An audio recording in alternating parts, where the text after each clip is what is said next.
నేను చెప్తానండి. ఆ,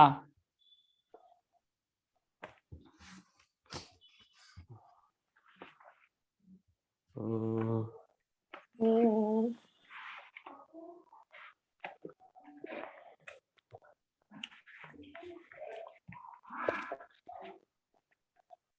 మొదలు పెట్టేద్దామండి. ఆ, ఆ, ఓకే, ప్రార్థన చేస్తున్నానండి. అలాగేనండి. గురుభ్యో నమః. ఓం నమః పాణిని కాత్యాయన పతంజలిభ్యః శబ్ద విద్యా సంప్రదాయ కర్తృభ్యః పరమ ఋషిభ్యః నమో మహద్భ్యో మునిభ్యో గురుభ్యః. ఏనాక్షర సమామ్నాయం అధిగమ్య మహేశ్వరాత్ కృష్ణం వ్యాకరణం ప్రోక్తం తస్మై పాణినయే నమః. ఏన ధౌతాగ్రహ పుంసాం విమలైః శబ్దవారిభిః తమశ్చ అజ్ఞానజం భిన్నం తస్మై పాణినయే నమః. వాక్యకారం వరరుచిం భాష్యకారం పతంజలిం పాణినిం సూత్రకారం చ ప్రణతోస్మి మునిత్రయం. ఇవాళ పుగతి ప్రాదయ 2:2:18 అండి సూత్రం నంబరు. చెప్పండి. 2:2:18 అండి. అవునండి. ఇది ఆడియో 147, 148, 149, 150 కూడా అనుకుంటానండి. పెద్ద సూత్రమే. అంటే వార్తికాలు చాలా ఎక్కువ ఉన్నాయండి ఇందులో. వీలైనంత మట్టి కవర్ చేస్తాను. ఎక్కడైనా తప్పులు, ఏదైనా ఎడిషన్స్ డిలిషన్స్ ఉంటే మీరు చెప్పాలి. ఇది పుగతి ప్రాదయ 2:2:18. 2:2:18. అవునండి. కాదండి, 2:2:18. నిత్యం సహసుపా తత్పురుష సుపు విభాషా సమాసః. ఇవి అనువృత్తిగా వచ్చాయండి. ప్రాకడారాత్ సమాసం, తర్వాత అకడారత్ ఏకసంజ్ఞ, అవి అధికార సూత్రాలు. ఇందులో కుగతి ప్రాదయ ఇది ప్రథమ బహువచనం. కుగతి ప్రాదులు ఈ మూడు మా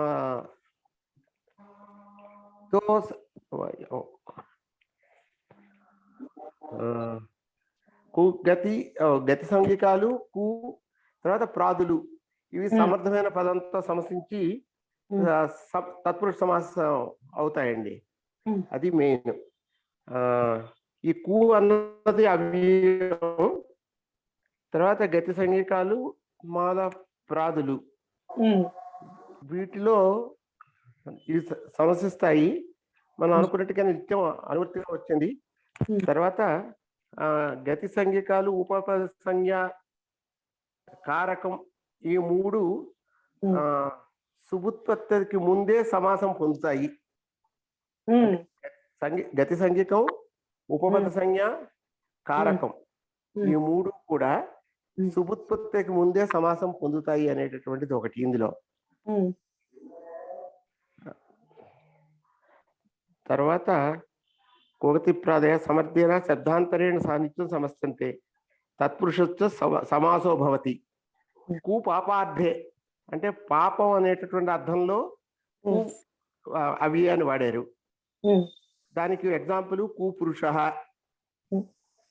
గతి అనేటటువంటి అర్థంలో ఉరరీకృతం, యదురీకరోతి. తర్వాత ప్రాదయాలు వీటిలో దుర్నిందాయాం అంటే నిందా వాచకంలోను ప్లస్ పూజా వాచకంలోను రెండింటిలోనూ ఉపయోగించినటువంటి దుర్నిందాయాంలో అయితే దుష్పురుష అని స్వకీ పూజాయాం అంటే సు పూజ రెండింటి కింద అది సుపురుష అతిపురుష. తర్వాత ఆంగ్ ఈషదర్దే దానిలో ఆపింగళ. ఇవి కాకుండా ప్రాయికం, చైతదు, ఏతద్ ఉపాధివచనం. ఇక్కడ ప్రాయికం అంటే అసలు యాక్చువల్గా ఈ మూడు అర్థాల్లో అని చెప్పాను కదా. కు అన్నది పాపార్థంలో సమాసం పొందుతుంది, ప్రాదులు పూజార్థంలో నిందార్థంలో సమాసం పొందుతాయి, ఇంకా వేరే అర్థాల్లో ఉన్నప్పుడు కూడా సమాసాన్ని పొందుతాయి. దాన్ని ప్రాయికం అన్నారు. వాటికి ఎగ్జాంపుల్స్ కూడా కోష్టం అవిని, ఇవి వేరే అర్థాల్లో. మనకి వరుస మీద చూసినట్టయితే కు అవ్యయంతో అయినట్టయితే కు పురుష, దానికి మనకి మాత ఇలా వస్తాయి కదండి. కు ఏమండి కు పురుష, కు మాత ఇలాంటివన్నీ వస్తాయి. కు ఉంటుంది ముందు. అదేనండి. కానీ ఇందులో మనకి ఎగ్జాంపుల్స్ లో కు పురుష ఒకటే ఇచ్చారు, చెడ్డ పురుషుడు అని. అక్కడ ఏంటంటే కుమాత ఉండదు అనేటప్పుడు చెప్తారు. అది మాతరహ అని వేరే లాస్ట్ లో వచ్చిందండి. అది ఏంటంటే నాకు గుర్తుండి ప్రాది ప్రసంగే కర్మ ప్రవచనయా ప్రతిషేధో వక్తవ్య, అక్కడ వాక్యం ప్రతి విద్యో అదిస్తే విద్యుత్తు, తర్వాత సాధుర్ దేవదత్తో మాతరం ప్రతి అని అక్కడ సమాసం రాదు అనేటటువంటి దానిలో మనకి చెప్పారు. అది ఆ లాస్ట్ వార్తికం అండి. అవునండి. అంటే కర్మ ప్రవచనీయమైన ప్రాదులకి సమాస నిషేధం చెప్తారు కదా, ఆ పద్ధతిలో వస్తుంది అది. అచ్చా, ఓకే. అది అంటే వీటిలో రూపసిద్ధి కొన్నిటికి కొంచెం క్రిటికల్ గా ఉన్నటువంటి చోట చూద్దామండి, ఎందుకంటే చాలా ఉన్నటువంటి. నెక్స్ట్ ప్రాదుల్లో దుష్పురుష, సుపురుష, అతి పురుష, ఆ పింగళ అనుకున్నాం కదా. అందులో దుష్పురుష అయితే దుష్ట పురుష అని లౌకిక విగ్రహవాక్యం, దుష్పురుషాసు అన్నది అలౌకిక విగ్రహవాక్యం అండి. మామూలుగా మనకి ఈ కోతి ప్రాదహ్య సూత్రం చేత తత్పురుష సమాస సంజ్ఞ ప్లస్ కృతద్ది సమాస చేత ప్రాతిపదిక సంజ్ఞ, సుపోధాతు ప్రాతిపదికో సుపులుపులు వచ్చి దుష్పురుష ఉంటుంది. ఆ తర్వాత ఇక్కడ ఏంటంటే ప్రాతిపదికకి సుప్రత్యయం రాదండి. ఇక్కడ ఎక్కడంటే ప్రాదుల్లో సుప్రత్యయం ఉండదు. మీరు గమనించినట్టే దుష్పురుషాలకి దుష్పురుషాసు అని లాస్ట్ లోనే. అంచేత ఇక్కడ మనకి ససో ఋషు చేత దుపురుష అవుతుంది. నిర్దిష్ట ఉపసర్జ సంఖ్య అవునండి. తర్వాత ప్రథమా నిర్దిష్టం ఉపసర్జన సంఖ్య, ఉపసర్జన పూర్వం అది దు శబ్దానికేను. తర్వాత ఇది దు ససోరుషు చేత దుహు అవుతుంది, అంటే దుర్రు అవుతుంది. తర్వాత కరవసానయో విసర్జనీయ చేత దుహు పురుష అవుతుంది. తర్వాత ఇది పదస్థ చా ప్రత్యేక సూత్రం చేత మనకి షట్వం వచ్చి దుష్పురుష అవుతుందండి. అది సుపురుష విగ్రహవాక్యం కావాలంటే శోభన పురుష అనండి. సేమేనండి. కానీ అంటే ఇక్కడ మనకి ఇదుపదస్థ ప్రత్యయ అవి అవసరం ఉండదండి ఇందులో. సింపుల్ మీకు, ఎందుకంటే షకారం రావడం అన్నది లేదు కదా, అందుకని ఇక్కడ శోభన పురుష లౌకిక విగ్రహవాక్యం, అలౌకిక విగ్రహవాక్యం సుపురుష సు అండి. ఎందుకంటే శోభన అన్నదానికి ముందు సు అనేటటువంటిది, తర్వాత సుపురుషాయే మామూలుగా సుపోధాత ప్రాతిపదిక తర్వాత అంతే. తర్వాత సుపురుష ఇది మామూలు రూపాలు విశిష్ట శుభాదిష్కార్యేషు సుపురుష. అలాగే అతి పురుష, అతిశయత పురుష అండి విగ్రహవాక్యం. అతిసు పురుషాసు. ఇక్కడ కోతి ప్రాతిపదిక సూత్రం తత్పురుష సమాస సంజ్ఞ ప్రాతిపదిక, దీన్ని మనం తత్పురుష సమాస సంజ్ఞ లేకపోతే ప్రాతి సమాస సంజ్ఞ, గతి సమాస సంజ్ఞ కూడా అనొచ్చునండి. కృద్ధతి సమాసాచ్యాద ప్రాతిపదిక సంజ్ఞ, సుపోధాత ప్రాతిపదిక సుబ్లుకులు. తర్వాత మామూలుగా అతి పురుష సేమ్ రూపం.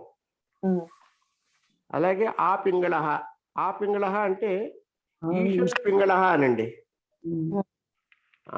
ఈషత్ పింగళ లౌకిక విగ్రహవాక్యం, అలౌకిక విగ్రహవాక్యం ఆ పింగళాసు. సేమ్ అండి ఇక్కడ కూడా రూపం.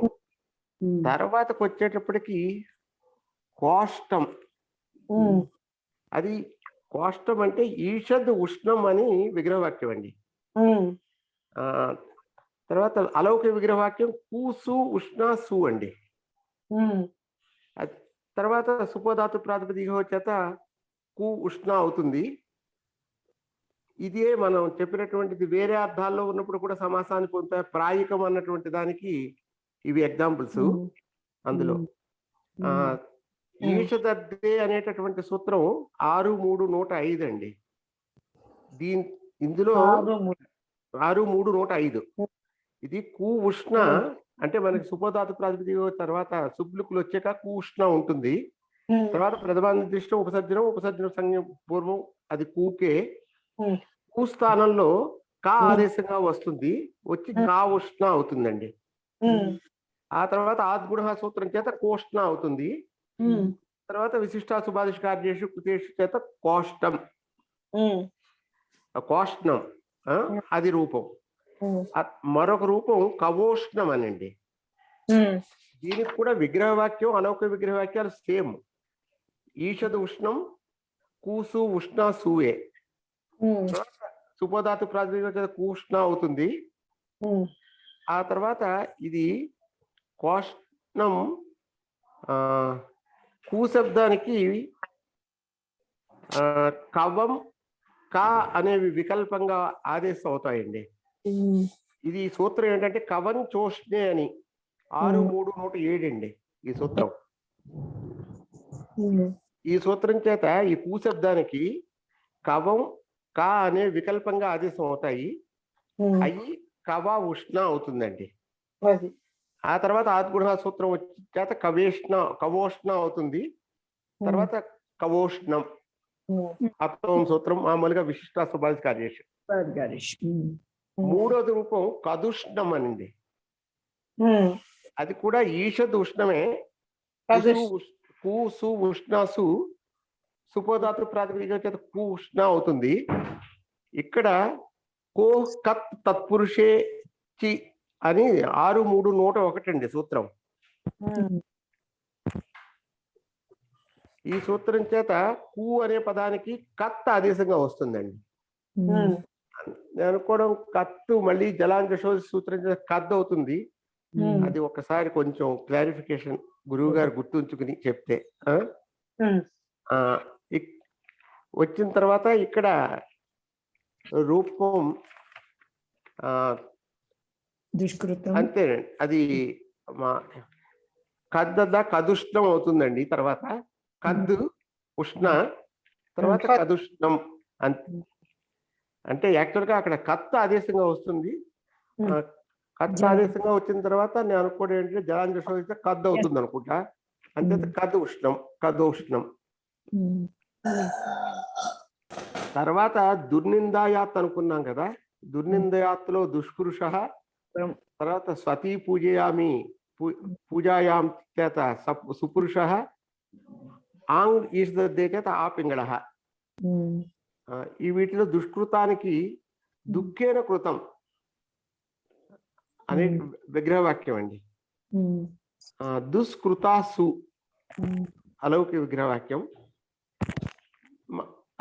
ఇది సజసోరుషు చేత దుఃకృత అవుతుంది. తర్వాత దుష్కృత మన ఇది కరవసారి విసర్జన చేస్తా. తర్వాత మాల ఈదుపదస్య పూర్తిగా సూత్రం పేరు ఇదుపదస్య చాపత్రయస్య ప్రత్యయస్య అండి. ప్రత్యయస్య అది 8-3-41 అండి. దాని చేత దుష్కృతం.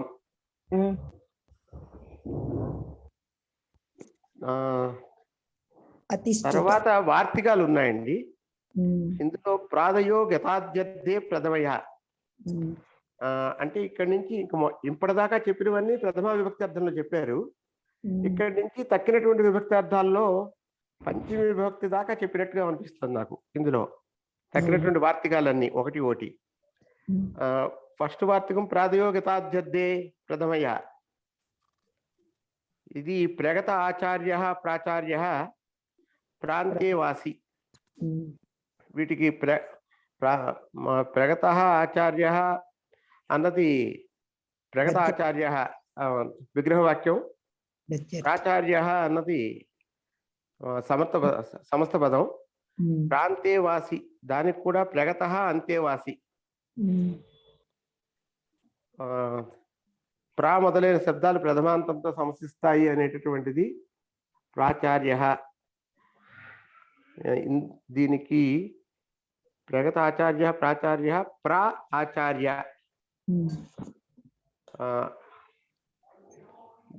తర్వాత అంటే రూపం అంతా అయిన తర్వాత మనకి దీర్ఘ సంధి చేత ప్రాచార్య అవుతుందండి.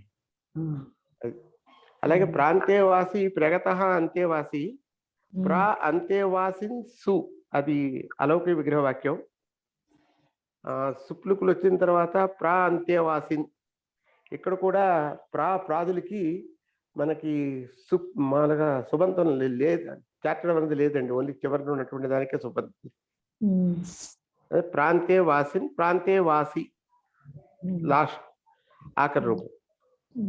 తర్వాత వార్తికం అత్యాదయ క్రాంత్యాద్యే ద్వితీయ. దీనిలో అతి ఆదయ అంటే అతి మొదలైనటువంటి శబ్దాల మీద ద్వితీయ విభక్తి అర్థం. అతిక్రాంత కట్వాం అతి కట్వ. అతిమాల అతిక్రాంత మాలాం. అవి విగ్రహ వాక్యాలండి.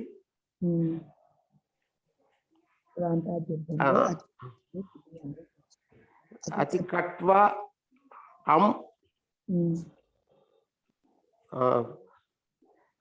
తర్వాత మా సుపోధాతు ప్రాతిపదికలో మామూలు ఇక్కడ ఓన్లీ థింగ్ ఈజ్ అతి కట్వి అని స్త్రీలింగ రూపం కూడా ఉంది. అతి కట్వం అనేటటువంటి మా నపుంసకలింగ రూపం. తర్వాత అతి కట్వ పుల్లింగం. అతిమాల ఇక్కడ మాలాం దగ్గర అంటే మామూలుగా మీరు ముందు ఈ వార్తికం చేత మనకి తత్పురుష సమాస సంజ్ఞ, తర్వాత కృతది సమాస ప్రాతిపదిక సంజ్ఞ, సుపోధాతు ప్రాతిపదిక సుపులుకులు అయిన తర్వాత మాలాం శబ్దానికి ఏకవక్తి పూర్వానిపాతే చేత ప్రథమాంది ఉపసర్జన సంజ్ఞ, తర్వాత పూర్వనిపాత మాలాంకి, తర్వాత గోస్త్రీయ ఉపసర్జన చేత అశ్వం అండి. మాలం మాల. తర్వాత విశిష్ట సుభాషికార్య మాలం. కానీ మాలహ కదండి ఇక్కడ ఉంది. మాలహ పుంలింగ రూపమే ఉంది ఇక్కడ. అతి మాల అంటే మనకు అంటే అతి మాల కూడా అనుకుంటానండి ఇక్కడ ఒకసారి. అతి మాలహ అనేనండి. అతి మాలహ అనేనండి. ఓకే. పుంలింగ రూపమే అతి మాలహ అనేది కూడా. అతి మాల ఏక అతి మాలహ మాల మనం అశ్వం చేస్తే అతి మాల. తర్వాత మీరు చెప్పినట్టు పుల్లింగ రూపంలో విశిష్ట సుభాషి కార్యేషు అతి మాల. అంతే. కానీ ఇక్కడ నేను కూడా మామూలుగా అది అంటే అతి రూపానికి మనం పర్వలింగం ద్వంద్వ తత్పురుష పూర్వనిపాతం అని చెప్పి మాలాకి కూడా సెపరేట్ గా మళ్ళీ చెప్పాలి కదండి. అవునండి, ఏకవిభక్తి పూర్వనిపాతే. పూర్వనిపాతే మూల శబ్దానికి మాలా శబ్దానికి ఉపసర్జన సంజ్ఞ, ఉపసర్జన సూత్రం చేత మాల దానికి హ్రస్వం వస్తుంది. తర్వాత పర్వలింగం ద్వంద్వ తత్పురుష సూత్రాన్ని బాధిస్తూ పర్ణాలం పూర్వ గతి సమాసేషు ప్రతిషేధో వార్తికం చేత పూర్వలింగం సమస్త పదానికి పుల్లింగంలో ఉంటుంది. అంచేత అతిమాల.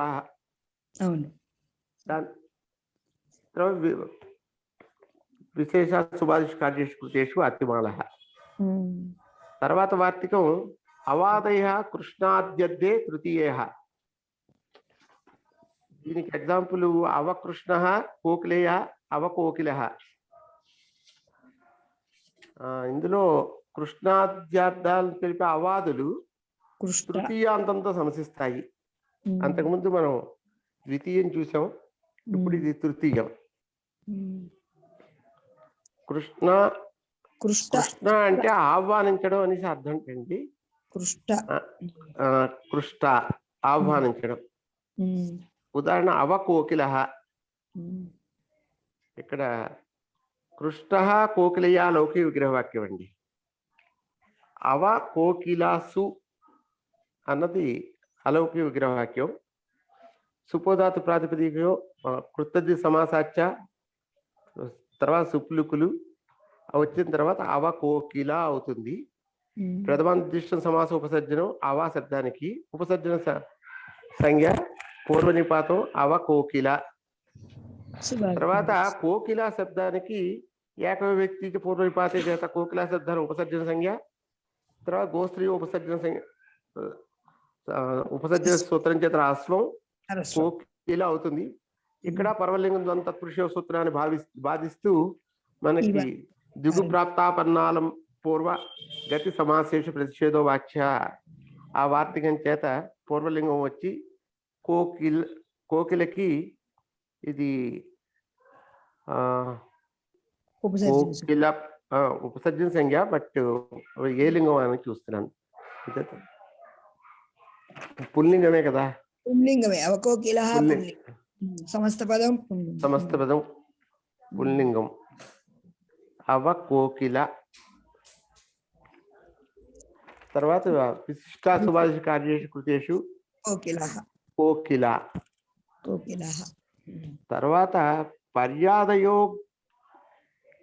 గ్లానాధ్యర్థే చతుర్థ్యాః. ఇక్కడ చతుర్థి విభక్తి అండి.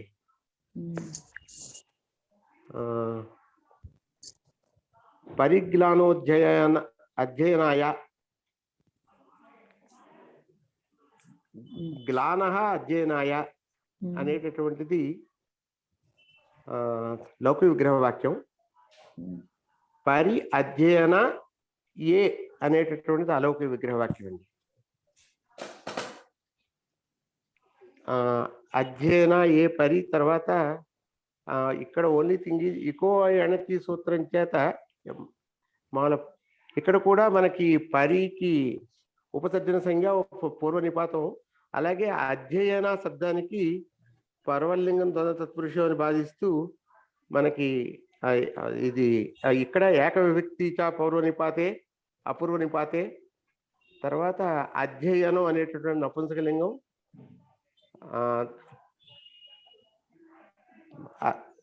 తర్వాత దిగు ప్రాప్తాపన్నాప్లో నపుంసకలింగం అండి. తర్వాత పరి అధ్యయన దీనికి మనకి ఇకోయణిత సూత్రం చేత పర్యధ్యయన అవుతుందండి. తర్వాత విశిష్టా సుభాషిత కార్యేషు చేత పర్యధ్యయనం అధ్యయనాయ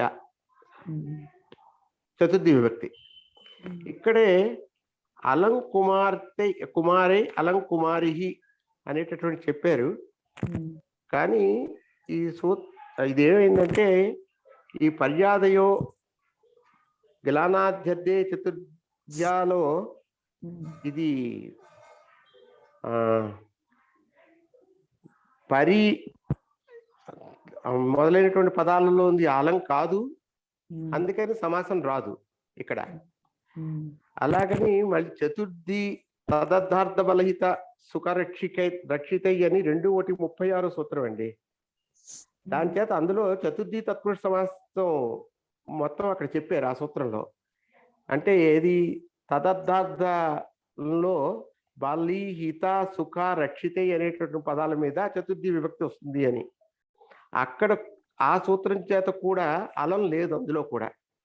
కానీ దిగు ప్రాప్తాపన్నాలం పూర్వ గతి సమాసేషు ప్రతిషేధో వాక్య వార్తికం చేత ఇక్కడ పూర్వలింగం వస్తుంది. ద్వంద్వ తత్పురుషో పర్వలింగం ద్వంద్వ తత్పురుషో చేత నిషేధం చేత దీనిలో వస్తుందని. ఇందులో అలం శబ్దం ఉంది కాబట్టి ఉచ్చారణ సామర్థ్యాత సమాస జ్ఞాపకాత్ అనేటటువంటి విషయం ప్రకారం ఈ అలం కుమారికి మన సమాస రూపం ఇచ్చారు. మన రూపం మాత్రం ఇదివరకులాగే ఏక విభక్తి పూర్వ నిపాతే కుమారి శబ్దానికి లాస్ట్ కుమారి అవుతుంది తర్వాత రస్వం చేసిన తర్వాత. అంటే మొత్తం మీద అలం కుమారి. ఇందులో ఏంటంటే ఈ 2 సూత్రాల చేత రాదు. ఈ ద్విగుప్రాప్తాపన్న ఈ వార్తికం చేత ఉచ్చారణ సామర్థ్యాత సమాస జ్ఞాపకాత అనేటటువంటి దాని ప్రకారం ఈ అలం కుమారి అనేటటువంటి సమాస రూపం పొందుతోంది అనేటటువంటిది. తర్వాత వార్తికం నిరాదయ క్రాంత్యాధ్యర్థే పంచమ్యా, పంచమి విభక్తిలో క్రాంత అనే అర్థం ఉన్నటువంటి నిర్ మొదలైనటువంటి పంచమ్య అయిన వాటితో పంచమ్యంతంతో సమసిస్తాయి అని. ఇక్కడ నిష్క్రాంత కౌసంభ్యా నిష్క్రౌసాంభి. ఇక్కడ విగ్రహవాక్యం క్రాంత కౌసంభ్యా విగ్రహవాక్యం అండి, లౌకిక విగ్రహవాక్యం. కౌసంబి అస్ నిర్ అనేటటువంటిది అలౌకిక విగ్రహవాక్యం.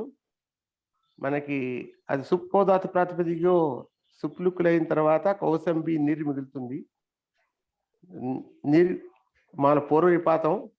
కౌసాంబి కూడా ఇక్కడ అంటే సల్సల్షోరుహు చేత నీ కౌసాంబిని, కరవసానం విసర్జనీయ చేత నీ కౌసాంబి ఉంటుంది.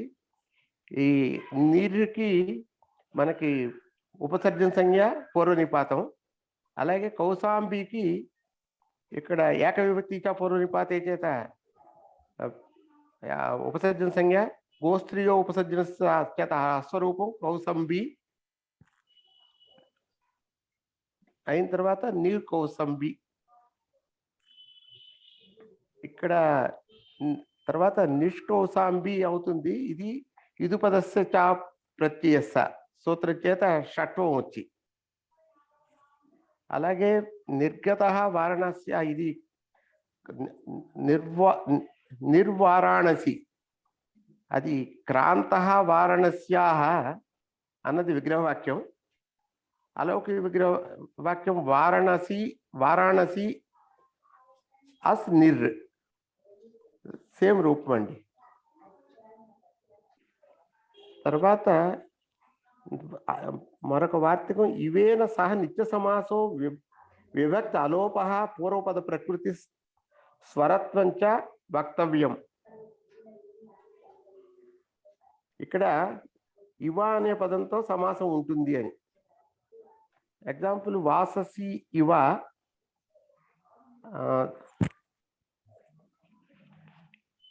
ఇందులో కర్మ ప్రవచనీయ పాదులకు సమాధ నిషేధం.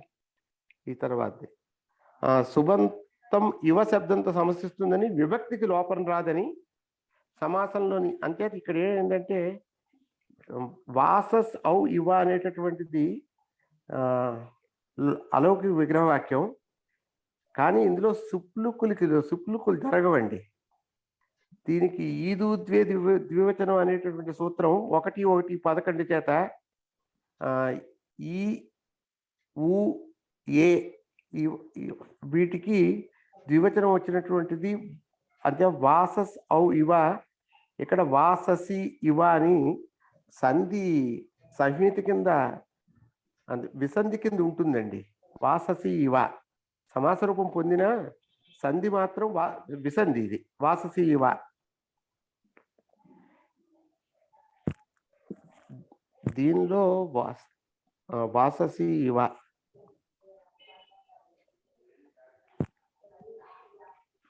తర్వాత వార్తికం ప్రాదిప్రసంగే కర్మ ప్రవచనీయానాం ప్రతిషేధో వక్తవ్య.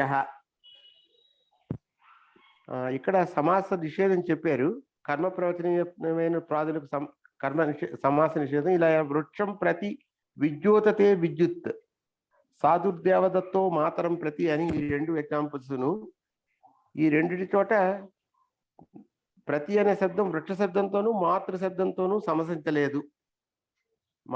ఇక్కడ ఇదివరకు ఈ ఎగ్జాంపుల్ ఎలా అంటే, ఒక పక్కన మనకి మెరుపు వచ్చినట్టయితే ఆ మెరుపు కనబడడం అన్నది ప్రకాశం అనేటటువంటిది వృక్షం ఉండడం వల్ల కాదు, మామూలు వచ్చినటువంటి అని ఎగ్జాంపుల్ ఇదివరకు ఒక చోట వేరే సూత్రంలో చెప్పారు మనకి. ఇది అవునండి.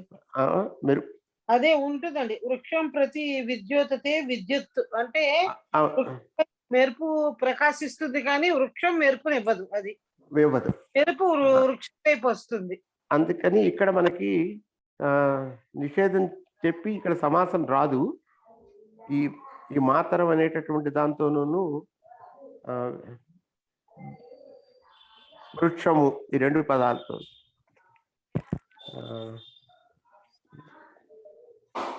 వీటి దాకా చాలా బాగా చెప్పారండి. చాలా మొత్తం ఇంచుమించు అన్ని విషయాలు కవర్ చేశారండి.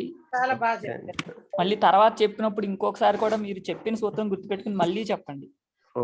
ప్రతి ఒక్కరికి ఇదే చెప్తున్నాను ఇంకోలా కాదు, ఇదే చెప్తే బాగుంటుందండి. అంతే. ఇంకెవరైనా ఏదైనా సూత్రం చెప్తారా అండి? దాదాపు అరగంట చెప్పారు. ఆ, ఒక్క సూత్రం అరగంట పట్టింది.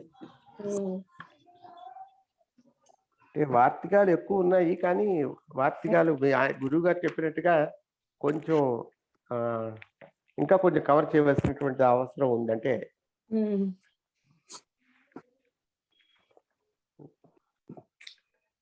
బాగుందండి, బాగా చెప్పారు. థ్యాంక్స్ అండి, చాలా ధన్యవాదాలు. బాగా చెప్పారండి. ధన్యోస్మి.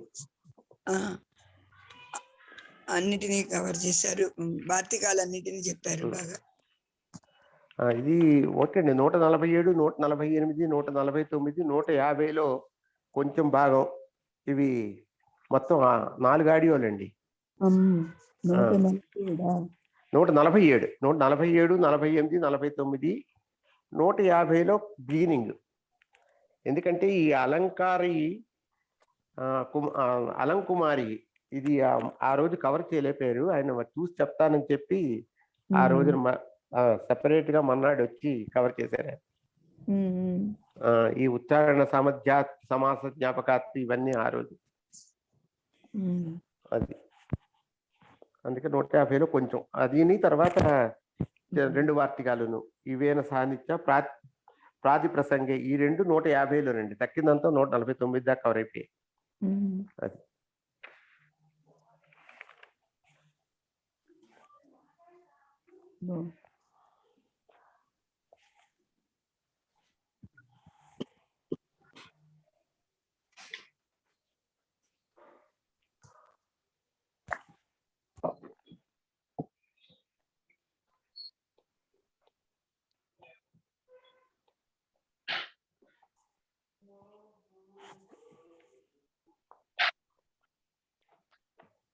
ఇంకెవరైనా చెప్తారండి ఏదైనా సూత్రం?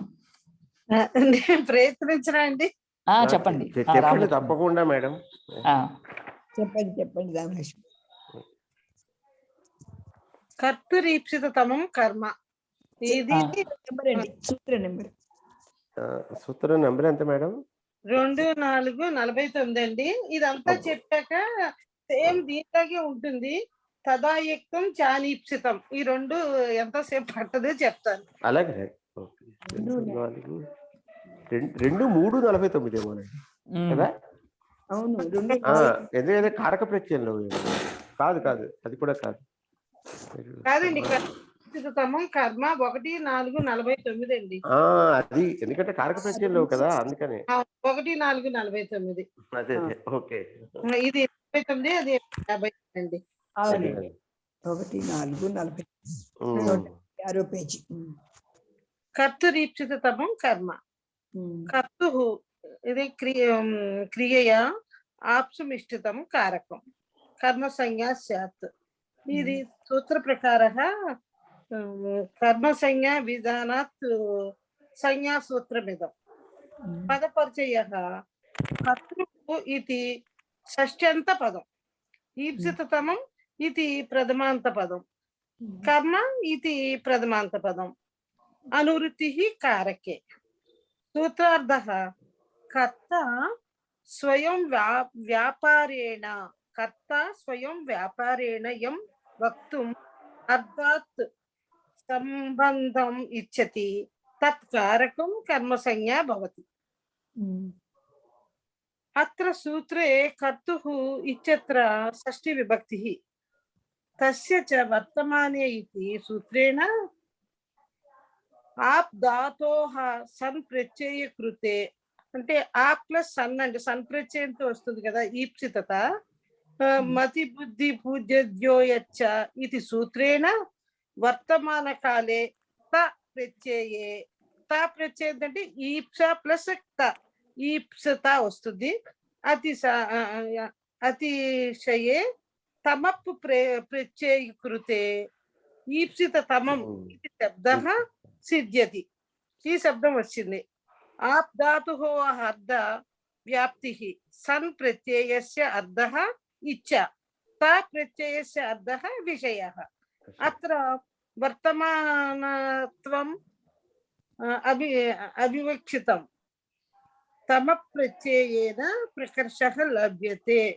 కర్తుః ఇత్యత్ర విశేషాణి భూతాః క్రియాస్థితి తత కర్తుః యా క్రియా తయా క్రియాయాః కర్తాయం వ్యాప్తుం అర్థాత్ సంబంధం ఇచ్చతి తత్ కర్మ భవతి.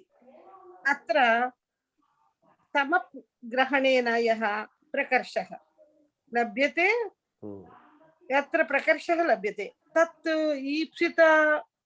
ఈప్సితమయోః మధ్యే, తత్ అక్కడ ఈప్సితమయోః మధ్యే భేద స్థాపనాం కరోతి. ప్రస్తుతాత్ వారణార్థమస్తి ఇది సూత్రం అస్య అపవాదः न भवति. एतद् सूत्रे अपवादः न भवति इति సూత్రే ఏదైనా మన ధాతువుకి మనం ఫలము మరియు వ్యాపారం అని రెండే అర్థాలు ఉంటాయి. ధాతునాం ద్వే అర్థాః స్తః. ఒకటి ఏంటంటే ఫలము వ్యాపారము అని రెండు అర్థాలు ఉంటాయి. కర్త అంటే వ్యాపారాశ్రయమైన వాడని అర్థం. అలాగే కర్తుః అనే కర్తృపాదిపదికానికి ఇక్కడ కర్తుః అని వచ్చింది మనకి సూత్రంలో, అది షష్ఠి విభక్త రూపమే. ఇక్కడ మనం ఇందాక చెప్పుకున్నదే నేను తెలుగులో చెప్తున్నాను. ఆప్లు వ్యాప్తౌ అనే ధాతువుకి ఆప్తుం ఇష్యతే, ఆప్తుం ఇష్యతే అనే అర్థంలో సంప్రత్యయం చేరిస్తే వచ్చిన ఈప్స ధాతువుకి వర్తమానార్థంలో మళ్ళీ మనకి తా ప్రత్యయం చేరిస్తే ఈప్సితమం అయ్యింది. కనుక ఇక్కడ అతిశయేన ఈప్సిత తమం అంటే ఇక్కడ మనకి ఏంటంటే ఈప్సితం అంటే ఇష్టం, ఈప్సితమం అంటే ఇంకా ఎక్కువ ఇష్టము అని చెప్పటం వల్ల ఈప్సితమం అని చెప్తున్నారు. కేన ఆప్తం అనే ఇక్కడ ఆకాంక్ష కలిగి ఉండటం వల్ల కర్త యొక్క వ్యాపారం ద్వారా మనము ఇక్కడ తన ఇష్టాన్ని క్రియ ద్వారా చేస్తాడు. ఇష్టపడుతూనో ఆ కారకానికి దేనికి అలా కర్త తన యొక్క వ్యాపారము ద్వారా ఏ క్రియని చేయటానికి ఎక్కువ ఉత్కృష్టంగా ఇష్టపడతాడో ఆ కారకానికే కర్మసంజ్ఞ, అది కర్మసంజ్ఞ వస్తుంది. ఇక్కడ ఏంటంటే కర్తకి ఈ స్వక్రియ చేతే ఈప్సితం ఉంటుంది కదా, ఆ కారకం ఎప్పుడు కర్మసంజ్ఞకే వస్తుంది.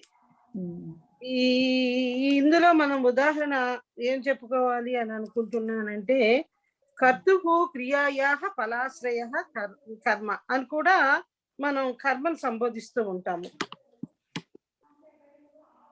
ఏదైనా ఒక వ్యాపారం నిర్వర్తిస్తుంటే కర్తే కదా మరి సూత్రంలో చేస్తాడు. ఏదైనా ఏ వ్యాపారమైనా కర్తే చేస్తాడు. కర్తుః అనే పదవే ఇక్కడ ప్రయోజనం. ఏంటంటే మనకి ఇక్కడ సమాధానం చెప్పుకోవాల్సి వచ్చినప్పుడు ఉదాహరణగా కొన్ని ఉన్నాయండి.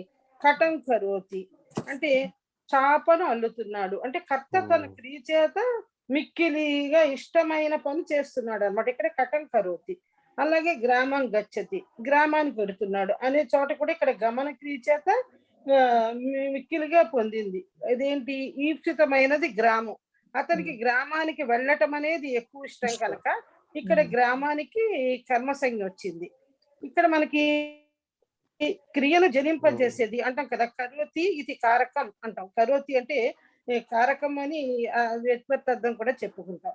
అలాగే క్రియందు అన్వయించేది కారకం అవుతుంది కనుక ఇప్పుడు కర్త కర్మ కరణం అని సంప్రదానం అపాదానం అధికరణం అని ఎన్ని కారకాలు ఉన్నా కూడా మనకి అసలు ఎప్పుడు కర్త కర్మ కరణాలకి తోటి క్రియకి సంబంధం డైరెక్ట్ అంటే ప్రత్యక్ష సంబంధం ఉంటుంది, కానీ మిగతా 3 కారకాలకి కూడా ప్రత్యక్ష సంబంధం కలిగి ఉండదు. కర్తకు ఈప్సితమైందే కర్మసంజ్ఞ అవుతుంది ఎప్పుడు కూడా. ఇక్కడ మనకి మాషేసు అశ్వం బధ్నాతి అంటే మినప చేనులో గుర్రాన్ని కట్టేస్తున్నాడు అనే చోట మినప చేను ఇక్కడ కర్మ అయిన గుర్రానికి ఈప్సితం, కానీ ఆ కట్టేసిన అతనికి కర్తకి అది ఈప్సితం కాదు. ఇక్కడ అశ్వానికి కనుక ఇక్కడ మనకి ఏమవుతుంది, మాష శబ్దానికి కర్మ సంజ్ఞ రాదు. ఇక్కడ దానికి అధికరణ సంజ్ఞ మాత్రమే ఉంటుంది. దానికి ఏమొస్తుంది, మాస అంటే అక్కడ మనకి మినప చేలో ఇక్కడ అధికరణ సంజ్ఞ వస్తుంది మనకి. అక్కడ మనం కర్మ సంజ్ఞ వేయలేదు, మినప చేలో అని మనం చెప్పుకుంటున్నాం కనుక అక్కడ మనకు అధికరణ సంజ్ఞ మాత్రమే వస్తుంది. ఈప్సిత తమం అనే పదంలో ఇక్కడ మనకి తమపు ప్రత్యయాన్ని ఉపయోగించడం వల్ల ఇక్కడ మనకి ఈ అశ్వానికి వస్తుంది, కానీ దీనికి రాదు, చేనుకి రాదు. అలా వచ్చింది. తర్వాత ఇంకొక ఉదాహరణ చెప్పారు, పయసా బోధనం భుంక్తే అంటే ఇక్కడ పాలతో అన్నం తింటున్నాడు. అంటే ఏంటి, ఇక్కడ బోధనంతో పాటు పాలు కూడా ఈప్సితమే, పాలు ఈప్సితమే, కానీ ఈప్సితతమం ఏమిటి, ఆయనకి అన్నం తినటం అనేది ఈప్సితతమం. అంటే భోజనం చేయటం ఆయనకి ఈప్సితం. పాలతో ఇక్కడ పాలతో అనేది ఇక్కడ మనకి కరణ సంజ్ఞ వచ్చింది, కానీ మన కర్మ సంజ్ఞ రాలేదండి. అలాగే అధీసింగ్ స్థానం కర్మ అనే పూర్వ సూత్రం నుండి ఈ సూత్రంలోకి కర్మ సంజ్ఞ అనువర్తిస్తూ వచ్చింది.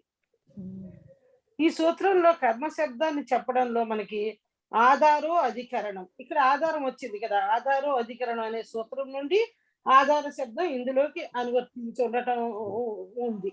అలాగే ఆధార శబ్దం ఇందులోకి అనువర్తిస్తే ఇంకొక విషయం, మనం గేయం ప్రవసతి అంటాం. ఇలాంటి చోట్ల ఆధారానికి కర్మసంజ్ఞ రావాల్సి ఉంటుంది, కానీ ఇక్కడ బోధనం పచతి శక్తాన్ పిబతి మొదలైన చోట్ల ఆధారం కావు ఇవి. అక్కడ కర్మసంజ్ఞ రాకుంది, కానీ మళ్ళీ కర్మ శబ్దాన్ని ఈ సూత్రం చేతే చెప్పడం వల్ల 2 చోట్ల అంటే ఎక్కడ ఆధారం చెప్పే చోట కర్మ చెప్పే చోట కూడా ఈ సూత్రం ప్రవర్తిస్తుంది. ఇందులో ఏంటంటే కర్మణి ద్వితీయ మొదలైన సూత్రాల్లో ఉన్న అన్ని కూడా ఈ కర్మ సంజ్ఞకి ఇవే సేమ్ లక్షణాలు ఉంటాయి. అలా లక్ష్యాలు, దానికి సేమ్ లక్ష్యాలు, ఆ లక్ష్యాలు ఏమున్నాయో దీనికి కూడా అవే లక్ష్యాలు ఉంటాయి. అలాగే ఇది ఇంతవరకు నేను కర్తరీప్సితము కర్మ అన్నదానికి నేను ప్రిపేర్ అయిందండి. తర్వాత సదాయుక్తం చానీప్సితం అన్నారు కదా, ఇక్కడ ఎలాగొచ్చిందంటే యాన ప్రకారేణ కర్తరీప్సితము క్రియయా యుజ్యతే తేనైవ చేత్ ప్రకారేణ యాదనీప్సితం యుక్తం భవతి. అంటే ఏంటి, ఇక్కడ మనకి ఇప్పుడు ఈప్సితం కాందంతా అనీప్సితమే. ఇక్కడ కథాయుక్తం చానీప్సితం అన్నాడు కదా, ఏ విధంగా అయితే కర్తకు ఈప్సితమైంది క్రియతో ఉంటుందో అదే విధంగా కర్తకు అనీప్సితమైంది కూడా, దానికి కూడా ఈ కర్మసంజ్ఞ వర్తిస్తుంది అనమాట.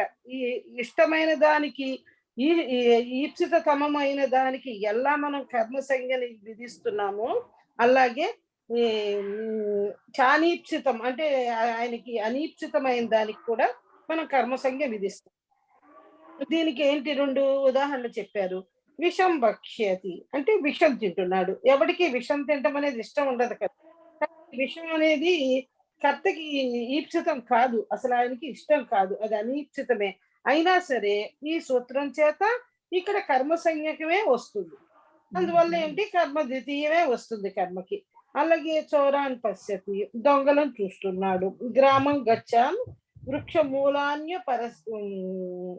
స్పర్శతి అంటే గ్రామానికి పోతూ ఈయనకి వెళ్ళటం అనేది ఏంటి, గ్రామానికి వెళ్ళటం అనేది అసలు ఈయనకి ఈప్సితం. అసలు వృక్ష మూలాన్ని సమీపిస్తున్నాడు అంటే దాన్ని టచ్ చేస్తున్నాడు అనేది ఇందులో ఉంది, కానీ మనకి అసలు ఆయన గ్రామానికి వెళ్ళటం అనేదే ఆయనకి ఈప్సితము. ఇక్కడ వృక్షాలను సమీపిస్తున్నాడు అనేది ఈప్సితం కాదు. కానీ చేస్తూనే పెడుతున్నాడు. ఇక్కడ తదాయుక్తం చానీప్సితం అనేది కూడా కర్తకి ఇష్టం లేని క్రియ చేసేటప్పుడు కూడా దానికి ఈప్సిత తమోనికి ఎటువంటి లక్ష్యాలు ఉన్నాయో అటువంటి లక్ష్యాలే ఉండి అవి వర్తిస్తాయని ఈ సూత్ర తాత్పర్యంలో చెప్పబడిందండి. ఈ కొంచెం అర్థం చేసుకున్నాడు అన్నప్పుడు విషయం తాగుతున్నాడు. ప్రహ్లాదుడికి హిరణ్యకశిపుడు విషయం ఇచ్చాడు, కానీ అది రాజుగారి శాసనం కాబట్టి విషయాన్ని తాగారు, అంతేనా? ఓకే, ధన్యవాదాలు. బాగా చెప్పారమ్మా.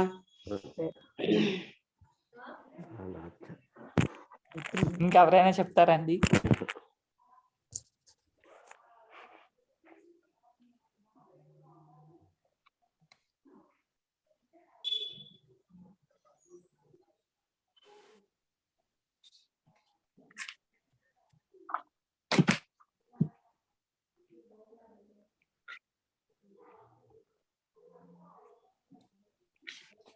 ఇంకెవరైనా చెప్తారండి? రాజేశ్వరరావు గారు, మీరు ప్రోత్సాహం ఇచ్చాక నాకు రాకపోయినా చెప్పడం మొదలెట్టాను. అలా చెప్తున్నప్పుడే వస్తుందండి ప్రోత్సాహం. ఏం కాదు, దాని స్వభావమే అంత. మీరు చెప్తున్నప్పుడే మీకు వస్తుంది అంతే. దాన్ని మీరు పాజిటివ్ గా తీసుకోగలగాలి అంతే. అవునండి, తప్పు చెప్పినా మనకు అందరూ ఫ్రెండ్స్ చెప్తారు కదండి. ఇక్కడ ఇదే అక్కడ వెంటనే చెప్తారు మీరు అందరూ.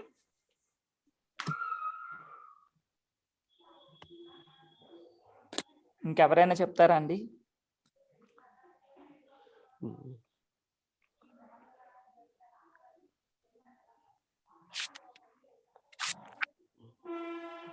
లేదా నిన్న చూసిన సూత్రంలో ఏదైనా సందేహం ఏదైనా ఉంటే అడగచ్చండి. దాని తర్వాత మనం పై చూద్దాం.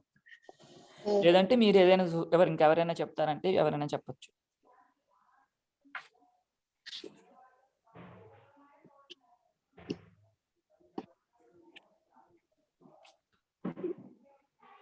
సార్, నేను కూడా అవుట్ ఆఫ్ స్టేషన్ వచ్చాను, మంగళవారం వరకు చెప్పలేను. మంగళవారం అండి, ఇవేళ మంగళవారం. అదే, మళ్ళీ మంగళవారం వరకు రాలేను.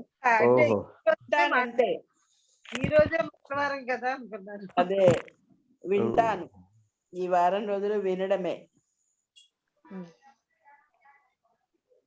నిన్న చూసిన సూత్రం లేదని సందేహం ఉంటే అడగచ్చండి, లేదంటే పై చూద్దాం.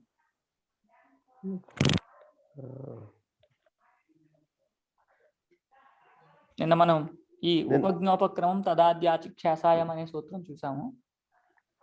అంటే ఉపజ్ఞ అనేది చివరిగా ఉన్నటువంటి లేదా ఉపక్రమ అనేది చివరిగా ఉన్నటువంటి తత్పురుష సమాసం నపుంసకలింగంలో ఉంటుంది. అంటే ఆచిక్షాస ఉన్నప్పుడు, అంటే చెప్పాలనే కోరిక ఉన్నప్పుడు.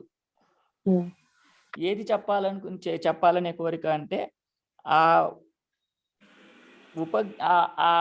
ప్రథమత మొట్టమొదటిసారిగా తెలిసినటువంటిది ఏదైతే ఉందో దానికి ప్రాధాన్యం చెప్పాలనుకున్నప్పుడు, లేకపోతే ఆరంభానికి ఉపక్రమం అంటే ఆరంభము, ఆ ఆరంభానికి ప్రాధాన్యం ఉన్నప్పుడు అనండి. దాంట్లో ఉదాహరణ ఒకటి చూసాము. ఒకసారి సూత్రార్థం మళ్ళీ ఒకసారి చూద్దామండి. సూత్రార్థం చూసిన తర్వాత ఉదాహరణలోకి వెళ్దాము. ఉపజ్ఞాయతే ఇత్యుపజ్ఞ, ఉపక్రమ్యతే ఇది ఉపక్రమః, ఉపజ్ఞాచ ఉపక్రమశ్చ ఉపజ్ఞోపక్రమం. సూత్రం అండి 21వ సూత్రం అండి. 2-4-21 మేడం. నిన్నటిదే అదే ఆ పేజీ ఉంది. సరే, నేను కన్ఫ్యూజ్ అయ్యాను అంతే. ఉపజ్ఞోక్రమం తదంతః తత్పురుషః అంటే ఉపజ్ఞాంతః తత్పురుషః, ఉపక్రమాంతః తత్పురుషః అని.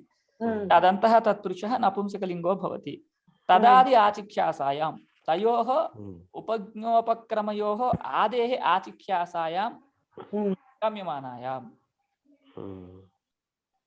అంటే ఆ ఉపజ్ఞానికి కానీ ఉపక్రమానికి కానీ ఆది ఏదైతే ఉందో దాని యొక్క ఆ చెప్పాలి అనుకునే కోరిక ఉన్నప్పుడు, అంటే దానిని చెప్పాలనుకునే కోరిక ఉన్నప్పుడు మాత్రమే అని.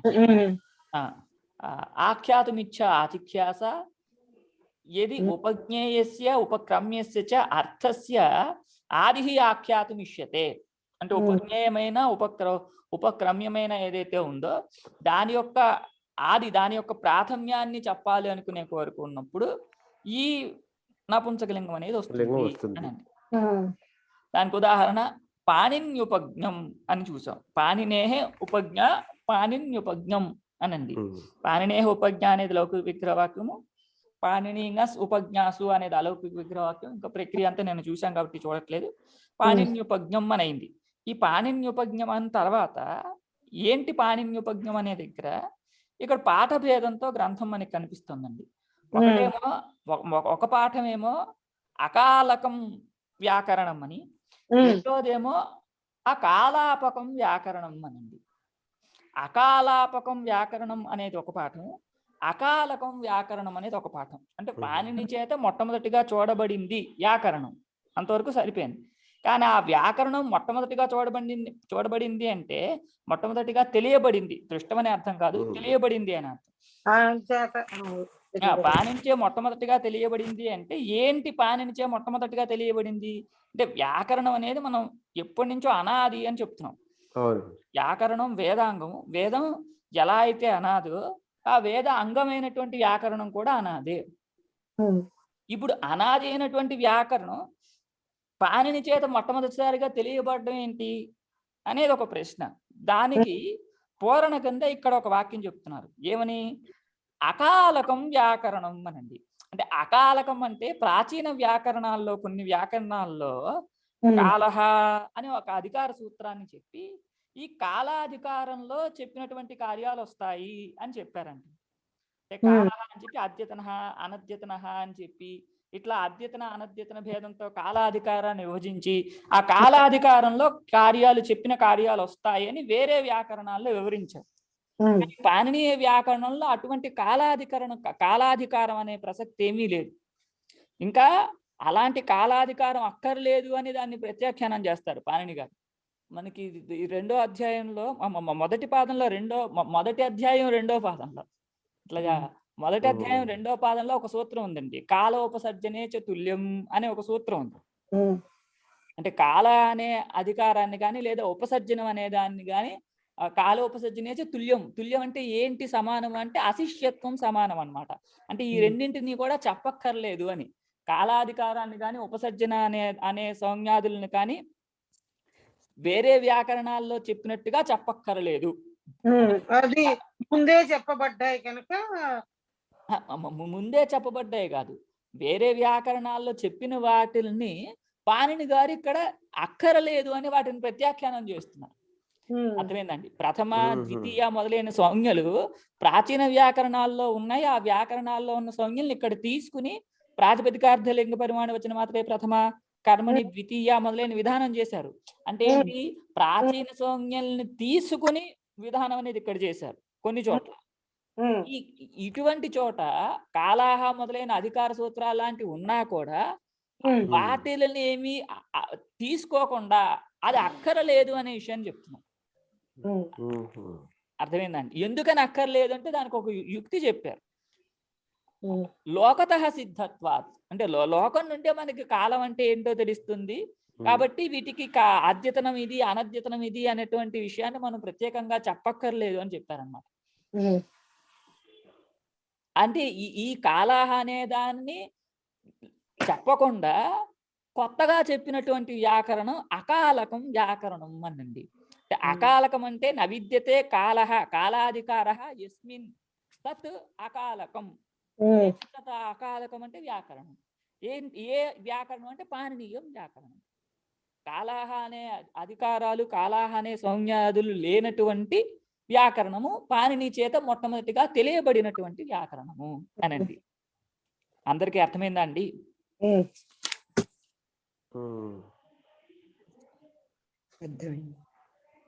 అర్థమైందా అండి? ఎవరికైనా సందేహం ఏది కానీ ప్రశ్న కానీ ఏదైనా ఉంటే అడగచ్చండి. ఇది అకాలకం అనే పక్షంలో. ఇంకొకటి పాణిన్యుపజ్ఞం అకాలాపకం అని ఇంకోటి ఉంది. అకాలాపకం అంటే కలాప వ్యాకరణం అని ఒక వ్యాకరణం ఉంది.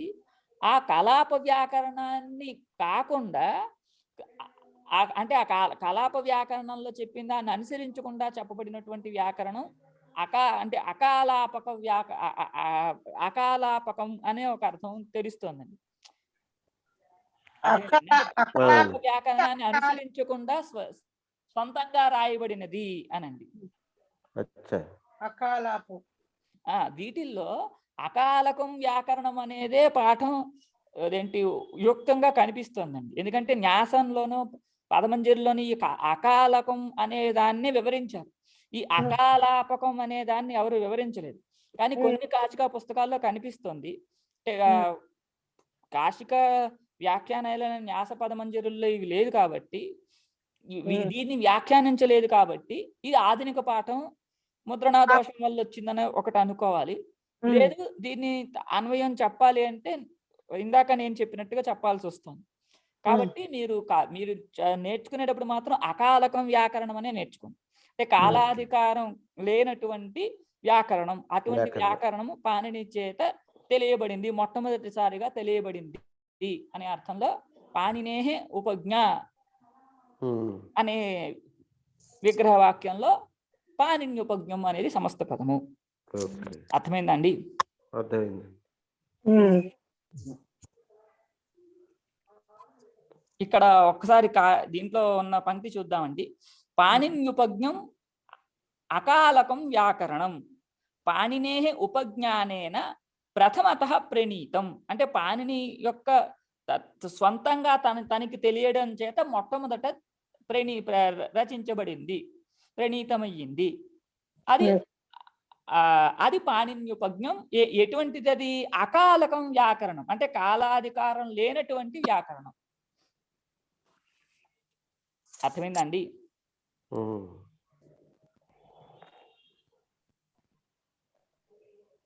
అందరికీ అర్థమైందండి?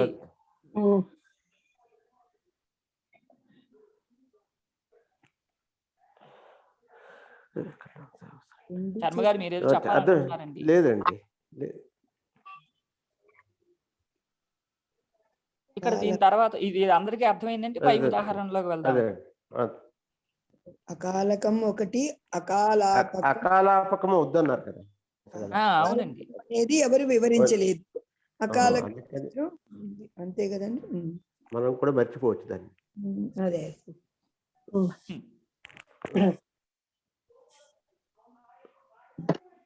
ఇప్పుడు దీని తర్వాత ఉదాహరణ అండి.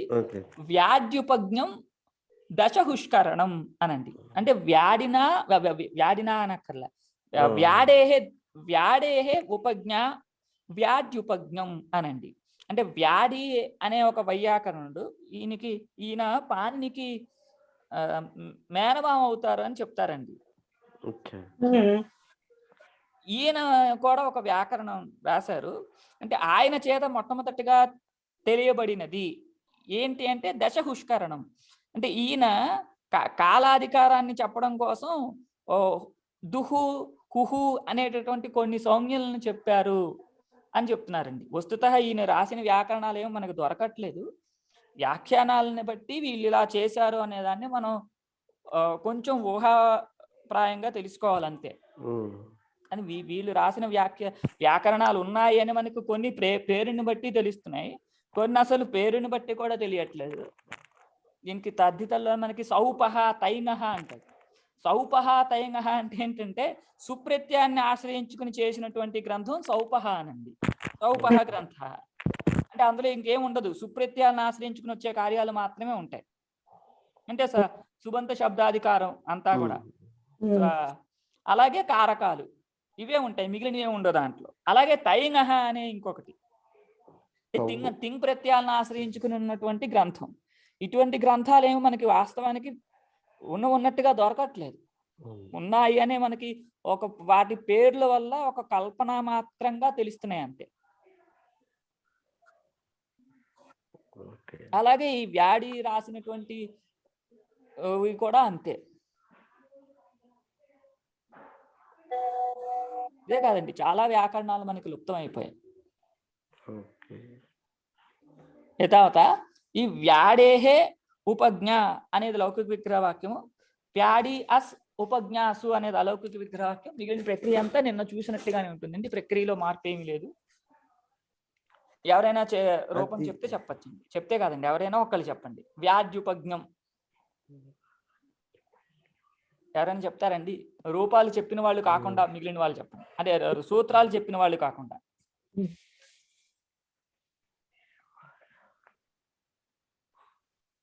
ఒకసారి ఇది చార్ట్ లో రాస్తారండి వ్యాయుపజ్ఞం.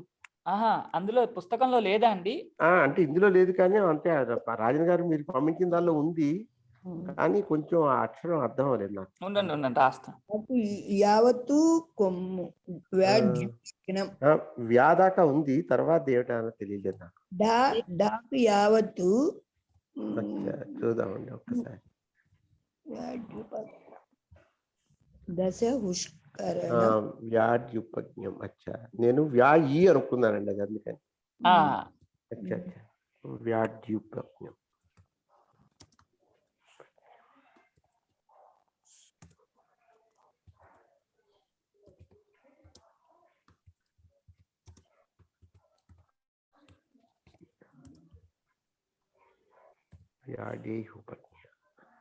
ఎవరైనా చెప్తారా అండి సమాసం ప్రక్రియ?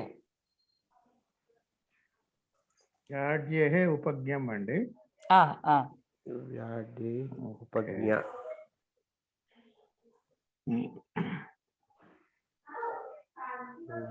నేను ప్రయత్నించిన చెప్పండి.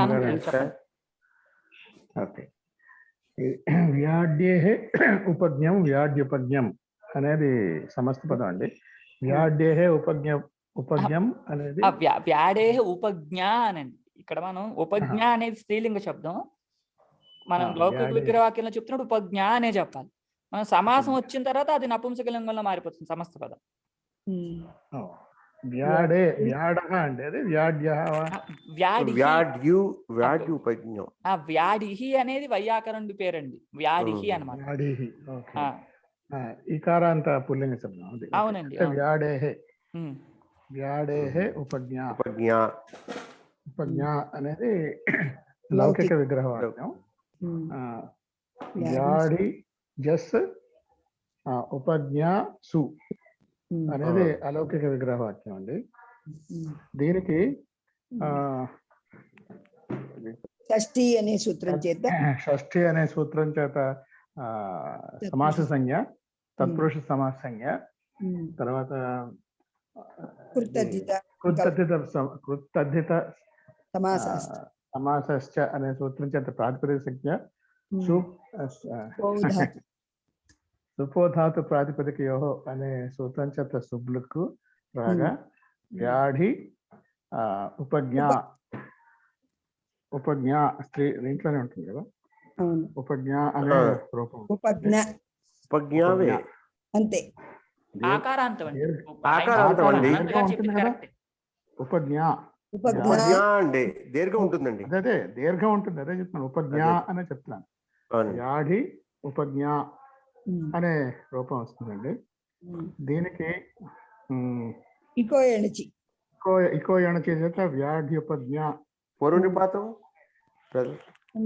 చెప్పిన తర్వాతనే అంటారా? ఓకే. అంటే వ్యాధికి ఏమో ఉపసర్జన సంఖ్య పూర్వనిపాతం వచ్చి వ్యాధి తర్వాత ఇకో ఎణచి చేత వ్యాధి ఉపజ్ఞ అనే రూపం వస్తుందండి. అదైన తర్వాత దీనికేమో పరవలింగం దంద తత్పురుషయో అనే దీని చేత స్త్రీ ప్రత్యయం రావాల్సి ఉండగా దాన్ని నిషేధిస్తూ దాన్ని బాధిస్తూ ఈ ఉపజ్ఞాక్రమం అదే ఈ సూత్రం చేత నపుంసకత్వం వస్తుందండి. వచ్చి హ్రస్వ నపుంసకే ప్రాతిపదికస్య అనే సూత్రం చేత నపుంసకత్వం వచ్చి ఉపజ్ఞం ఉపజ్ఞ వచ్చి దాంట్లో అంటే సుప్రత్యయానికి బదులుగా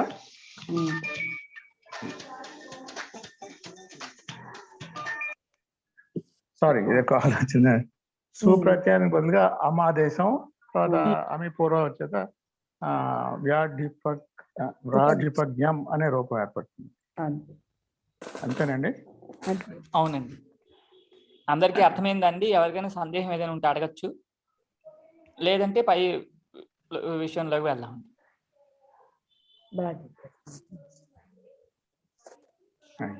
మీరు ఇచ్చిన పదం కాశీకిలో లేదా అండి? ఉందండి. లేదండి, లేదు, మన దగ్గర లేదు, వృత్తిలో లేదు. వృత్తిలో లేదు. వృత్తిలో లేదు. ఆ తెలుగు పుస్తకంలో లేదండి. అవునండి. ఉమ్. తర్వాత ఆద్యోపక్రమం ప్రాసాద అంటే ఆద్యస్య ఉపక్రమ అనండి. అంటే ఆద్య అంటే ఇక్కడ ఇంకొక విషయం కూడా చెప్పాలండి. ఒక విషయం ఏంటంటే ఇక్కడ మన సూత్రంలో ఆచిఖ్యాసాయం అని ఉండడం వలన అది వస్తుతః ప్రథమం కాకపోయినా కూడా దాన్ని ప్రథమంగా మనం చెప్పాలి అనుకునేటప్పుడు కూడా ఈ సమాసం వస్తుంది ఏనండి. అంటే అది ఎప్పుడు ప్రథమంగా ఉండాలి అని ఏం లేదు. ప్రథమంగా లేకపోయినా కూడా మన వివక్ష అలా ప్రథమంగా ఉన్నది అన్నట్టుగా చెప్పినట్లయితే అప్పుడు కూడా సమాసం వస్తుంది అని అర్థమైందండి. అంటే సమాసం ఎప్పుడో వస్తుంది, అప్పుడు కూడా నపుంసకలింగం వస్తుంది అని అర్థమైందండి. అదే తదభ్యాసాఖ్యాసాయం ఉంది కదా. ఆచిఖ్యాస అనే పదం ఉండడం వల్ల మనకి తెలుస్తుంది. ఆచిఖ్యాస అని లేకపోతే తదాది అంటే సరిపోతుంది. తదాది అంటే ఇక్కడ మనకు నపుంసకం లేదు. ఇక్కడ ఆఖ్యాసాయం అని ఉంది కనుక నపుంసకానికి ఇది ఉంది. అట్లా అది కాదండి నేను చెప్పాలనుకుంది, అది కాదు. ఇప్పుడు పాణిన్యుపజ్ఞం అకాలకం వ్యాకరణం అన్నాం. అంటే కాలాధికారం లేకుండానే మొట్టమొదటిగా వ్యాకరణాన్ని రాసింది పాణిని. అంటే వ్యాకరణాన్ని తెలుసుకున్నది, వ్యాకరణాన్ని తెలుసుకున్నది పాణిని అనే అర్థంలో పాణిని ఉపజ్ఞాన 2 పదాలకి సమాసం చెప్పాం. ఇప్పుడు వీటిల్లో ఈ ఉపజ్ఞానానికి ఆద్యుడు ప్రథముడు ఎవడయ్యాడు? పాణిని అయ్యాడు. పాణిని అయ్యాడు కాబట్టి సమాసం వచ్చింది అనేది ఒకటి.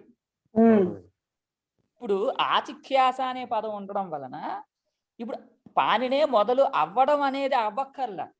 పాణిని మొదలుగా లేకపోయినా మనం అలా మొట్టమొదటిసారిగా అతనే చెప్పాడు అని వివక్ష చేసినప్పుడు కూడా ఈ నపుంసకలింగం అనేది వస్తుంది. అంటే ప్రాచుర్యంలోకి పాణిని గారు తెచ్చారు అనేటటువంటి అర్థంలో అయి ఉంటుంది. అవునండి, ఆయా అర్థాల్లో కరెక్ట్. అంటే మొట్టమొదటిగా అతను రాయకపోయి ఉండొచ్చు, కానీ ప్రాచుర్యంలోకి ఆయన ద్వారానే మనకి మొదటి వాడిగా చెప్తున్నాము అంటే అతను ప్రసిద్ధిలోకి తీసుకొచ్చారు కాబట్టి అప్పుడు కూడా ఈ నపుంసకలింగం అనేది ఉంటుంది. ఇది ఒకటి. చెప్పండి. దాని తర్వాత ఇక్కడ ఇంకెవరికైనా ప్రశ్న ఏదైనా ఉంటే చెప్పచ్చండి, లేదంటే రెండో అంశంలోకి వెళ్దాం. మొదటి ఉపజ్ఞా అంశం అయింది, ఇప్పుడు ఉపక్రమాంశం. ఆద్యోపక్రమం ప్రాసాద అనండి. అంటే ఆద్యస్య ఉపక్రమ అనేది లౌకిక విగ్రహవాక్యం. అంటే ఈ ప్రాసాదం, ఈ భవనం అనేది ఆ ఆద్యుడు చేత ప్రారంభించబడింది అనండి. ఆ అర్థంలో ఆద్యోపక్రమం ప్రాసాద అంటే ఉపక్రమ పదం మామూలుగా పుంలింగంలో ఉంటుంది. ఆద్యస్య ఉపక్రమ అని విగ్రహవాక్యం చెప్పినా కూడా సమస్త పదం మాత్రం నపుంసకలింగంలో ఉంటుంది. ఆద్యోపక్రమం అని అవుతుంది. ప్రక్రియలో ఇంక మార్పు ఏమీ లేదండి, మొత్తం సమానమే. ఆద్యస్య ఉపక్రమ అనేది లౌకిక విగ్రహవాక్యం, ఆద్యాసు ఉపక్రమాసు అనేది అలౌకిక విగ్రహవాక్యం. షష్ఠీ సూత్రం చే సమాసంజ్ఞ, ప్రాతిపదిక సంజ్ఞ, ఆద్య శబ్దానికి ఉపసర్జన సంజ్ఞ, పౌర్ణపాతులు, ఆద్య ఉపక్రమ అనుంది. గుణము ఆద్యోపక్రమ అనేది. పరవలింగం ద్వంద్వ తత్పురుషయో అని పరవలింగం రావాల్సి వస్తూ ఉంటే ఈ సూత్రం చేత దాన్ని బాధిస్తూ విశిష్టాత్ శుభాధికార్యాలు ఆద్యోపక్రమం అని అవుతుంది. ఇక్కడ ప్రాసాద ఉద్దేశం ఏంటండి? ప్రాసాద అంటే పెద్ద భవనం అనండి. అవునండి, నిర్మించడాన్ని ఇతను మొదలు పెట్టాడు. ఆద్యుడు అనే వ్యక్తి ఒక పేరండి.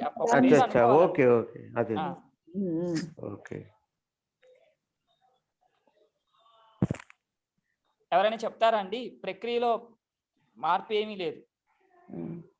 ఎవరైనా చెప్తారండి రూపం? ఆద్యస్య ఉపక్రమ లౌకిక విగ్రహవాక్యం. దాని సమస్త పదం ఆద్యోపక్రమం. అవును, అలౌకిక విగ్రహవాక్యం ఆద్యం ఉపక్రమాసు. ఆద్యం కాదండి, ఆద్యస్య. షష్ఠి అన్నమాట. తర్వాత ఇప్పుడు షష్ఠి అనే సూత్రం చేత తత్పురుష సమాసంగా, సమాసాశ్చ అనే సూత్రం చేత ప్రాతిపదిక సంజ్ఞ, సుబోధాతు ప్రాతిపదిక అనే సూత్రం చేత సుప్పులకు దుక్కురాగా ఆద్య ఉపక్రమ తర్వాత ప్రథమా నిర్దిష్టం సమాసోపసర్జనం ఆద్య ప్రథమ పూర్వనిపాతం ఉపసర్జనం పూర్వం చేస్తే ఆద్య ఉపక్రమ. దీనికి ఆద్గుణ అనే సూత్రం గుణం వస్తే ఆద్యోపక్రమ. తర్వాత ఇప్పుడు పర్వల్లింగం ద్వంద్వ తత్పురుషయో అనే సూత్రం చేత వస్తుందండి. ఇప్పుడు అది ప్రాప్తిస్తుంది. ఈ సూత్రం చేత నపుంసకత్వం. అవునండి. ఈ సూత్రం అంటే ఇప్పుడు ఉపజ్ఞోపక్రమం తదాద్యాచిఖ్యాసాయాం అనే సూత్రం చేత నపుంసకత్వం వచ్చి తర్వాత విశిష్టాత్ శుభాధికార్యేషు ఇది కృతేషు ఆద్యోపక్రమం ఇతి రూపం సిద్ధి. అందరికి అర్థమైందండి? అలాగే నందోపక్రమాని మానాని అంటే నందస్య ఉపక్రమాః అనే అర్థంలో అనే లౌకిక విగ్రహవాక్యం నందాస్ ఉపక్రమ ఉపక్రమ అస్ అంటే ఒకటేమో షష్ఠి అంతం, ఒకటి ప్రథమా బహువచనంతో. షష్ఠి ఏకవచనం, ప్రథమా బహువచనం. ఇంకా మిగిలిన ప్రక్రియ అంతా సమానంగా ఉంటుంది. ఎవరైనా చెప్తారా అండి? సేమ్ అంతే.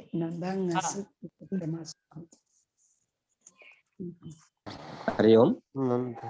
నవీన్ నందస్య ఉపక్రమః నందన్యస్ ఉపక్రమాసు కృతద్ధిత సమాసశ్చ ఇత్యనేన సూత్రేణ ప్రాతిపదిక సంజ్ఞ ఉపధాతు ప్రాతిపదికయో షష్ఠి అనే సూత్రం చేత షష్ఠి ఆమాం షష్ఠి ఇత్యనేన సూత్రేణ సమాసం తత్పురుష సమాస తత్పురుష సమాస కృతద్ధిత సమాసశ్చ ఇత్యనేన సూత్రేణ ప్రాతిపదిక సంజ్ఞ సుపోధాతు ప్రాతిపదికయోః తుబులుకి నంద ఉపక్రమ నంద ఉపక్రమ నంద శబ్దస్య ఉపసర్జన సంజ్ఞ పూర్వనిపాతే కృతే నంద ఉపక్రమ. ఇది ఆద్గుణః ఆద్గుణః నందోపక్రమ ఆద్గుణ అనేన సూత్రేణ పర్వల్లింగం ద్వంద్వ తత్పురుషయోః ఇత్యేన సూత్రేణ పుల్లింగం ప్రాప్తే ఉపజ్ఞోపక్రమం తదాద్యాచిఖ్యాసాయాం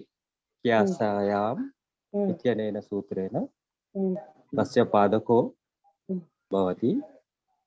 అనేన సూత్రేణ ప్రకృతిక సూత్రేణ నపుంసకలింగం నపుంసకత్వే నందోపక్రమ ప్రాతిపదికం విశిష్టాదిషు ఉపాదిషు కార్యేషు కృతేషు నందోపక్రమం. ధన్యవాదాలు. మనం మిగిలిన రేపు చూద్దామండి. ఒకసారి మీరు ఆలోచించింది, ఏదైనా సందేహం వస్తే అడగచ్చండి. రేపు కలుద్దాం.